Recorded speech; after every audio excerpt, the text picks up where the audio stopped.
কৈলাসহরের লক্ষ্মীপুর গ্রাম পঞ্চায়েত এলাকায় অবস্থিত কুবঝাড় উচ্চ বুনিয়াদী বিদ্যালয়ে মোট ১১৩ জন ছাত্রছাত্রী ও ৮ জন শিক্ষক শিক্ষিকা রয়েছেন।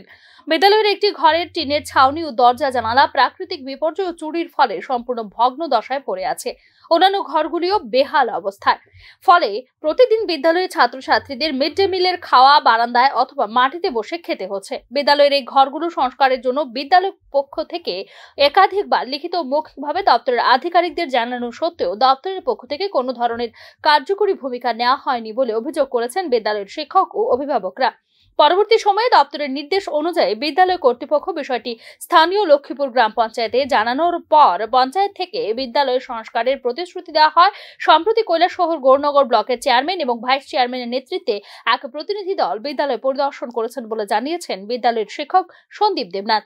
আমরা ঊর্ধ্বতন কর্তৃপক্ষকে অনেকবার জানিয়েছি, ওরা আমাদের উপদেশ দিয়েছে যে আপনারা ওই স্থানীয় গ্রাম পঞ্চায়েতের যে গ্রাম সভাতে আপনারা এই বিষয়গুলো উত্থাপন করবেন। আমরাও প্রয়োজন মতো আমরা উত্থাপন করেছিলাম। ওরাও পঞ্চায়েত সমিতি থেকে ওরা এসে আমাদের রুমটা দেখে গিয়েছে, আমাদের আশ্বাস দিয়েছে যে আগামী কিছুদিনের মধ্যে তারা রুমটা সারাইয়ের বন্দোবস্ত করবেন। কতদিন ধরে এরকম ভগ্নাবস্থায় আছে? 2.5-3 বছর ধরে আছে।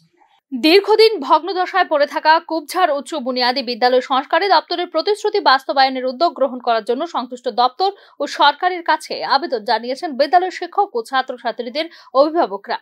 Bureau report, news now.